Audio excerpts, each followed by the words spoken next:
दुनिया की अहम मैशतों के रहनुमा जापान के शहर ओसाका में G20 सरबराह इजलास के लिए जमा हैं। ये मुलाकातें एक ऐसे वक्त हो रही हैं जब उन मुल्कों के दरमियान तजारती तनाज़ात अरूज पर हैं।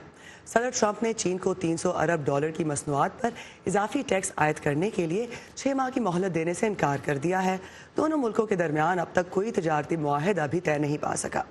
भारत की जानिब से अमरीकी मसनूआत पर टैक्स की शरह बढ़ाने को सदर ट्रंप ने तनकीद का निशाना बनाया है, मगर भारतीय वज़ीर आज़म से मुलाकात से कबल सदर ने कहा कि दोनों मुल्कों के दरमियान किसी बड़ी डील का ऐलान हो सकता है, मगर उन्होंने इसकी तफसील नहीं बताई।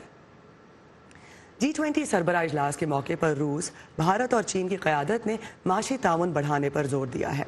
रूसी सदर व्लादिमीर पुतिन ने सदर डोनाल्ड ट्रंप का नाम लिए बगैर उनकी माशी पॉलिसियों पर तनकीद की।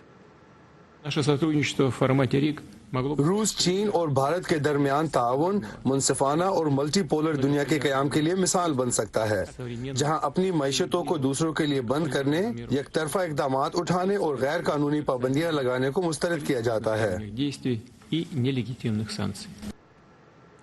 19 मुल्कों और यूरोपीय यूनियन पर मुश्तमिल G20 कॉन्फ्रेंस माशी और सियासी हरीफों को एक मेज़ पर लाती है।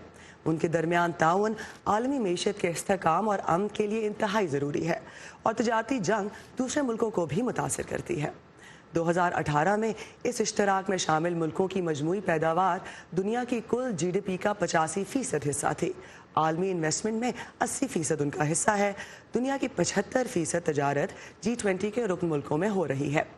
G20 इत्तेहाद दुनिया की 66% आबादी के मफादात की तर्जुमानी करता है। इसका क़याम 19 साल पहले 1999 में हुआ था। आज ये कितना मौसर है और पाकिस्तान समेत तरक्की की राह पर गामजन दीगर मुल्कों के लिए क्या अहमियत रखता है, इस पर बात करने के लिए हमारे साथ मौजूद हैं सरमायाकारी अमूर के माहिर अजीज़ यूनुस, जिनसे हम ये पूछना चाहेंगे कि आखिर लोगों पर इसका क्या फ़र्क पड़ता है और क्यों माशी हालात जो हैं, और जब दो बड़ी मैशतें बल्कि तीन, भारत, चीन और अमेरिका, अगर आपस में लड़ते रहेंगे तो आम शहरी इससे किस तरह मुतासिर होगा, क्योंकि ज़ाहिर है मैशत का असर शहरियों की रोज़मर्रा ज़िंदगी पर भी होता है। वेलकम टू द स्टूडियो अजीज़। सबसे उज़ैर, माफ़ कीजिएगा, उज़ैर ये बताइए कि सबसे पहले वही कि G20 की अहमियत क्या है?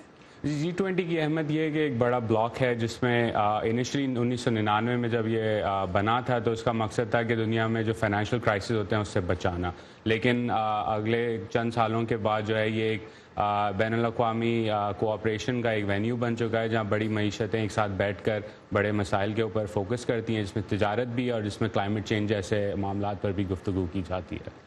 अच्छा, चीन और अमेरिका में तो 1.5 साल हो गया है तजारती जंग जारी है। भारत से भी अमेरिका कह रहे हैं कि टैक्स ना लगाए, तो ये जंग, तीनों मुल्क आपस में तजारती जंग कब तक जारी रख सकते हैं? जी, एक तब्दीली आई थी एक तरह से कि डोनाल्ड ट्रंप के इलेक्शन के बाद जो है ये G20 के अंदर ये इख्तलाफात सामने आ गए, जहां भारत भी इन्वॉल्व है टैरिफ्स के अंदर, डोनाल्ड ट्रंप चीन के साथ भी जंग लड़ रहे हैं। तो ये एक बड़ा मसला है और लोगों का खदशा ये है कि ये इन ट्रेड वॉर्स की वजह से G20 का जो बड़ा एजेंडा है वो साइडलाइन हो जाएगा। और जब डोनाल्ड ट्रंप प्रेसिडेंट शी से मिलेंगे, हम प्राइम मिनिस्टर मोदी और शी और पुतिन मुलाकात करेंगे, तो यही बड़ा टॉपिक रहेगा इस G20 समिट के अंदर। अच्छा, उन शहरियों पर क्या असर पड़ेगा इस जंग का जो कि बराह रास्त उन मुल्कों से ताल्लुक़ नहीं रखते? जी, उस पर यह होगा कि जब ये सर जंग चलेगी तो दुनिया की जो ग्लोबल ग्रोथ है वो स्लो डाउन होगी। उस स्लो डाउन की वजह से खदशा ये है कि जो तजारत है दुनिया के अंदर, जिसकी बिना पर आम लोग जो है वो नौकरियां हासिल करते हैं, वो उसमें कमी आ सकती है। दूसरा उसका खदशा ये है कि अगर फाइनेंशियल क्राइसिस हो गया इस जंग की वजह से, तो 2008 जैसी सूरत हाल जहाँ पूरी इकानमी दुनिया की एक डिक्लाइन में चली जाएगी, उसकी वजह से लोगों की नौकरियाँ, लोगों की सेविंग्स, लोगों का जो इन्वेस्टमेंट है उसके ऊपर काफ़ी नेगेटिव इम्पैक्ट हो सकता है। सरमायाकारी अमूर के माहिर उज़ैर यूनुस, बहुत शुक्रिया आपके वक्त का। Thank you.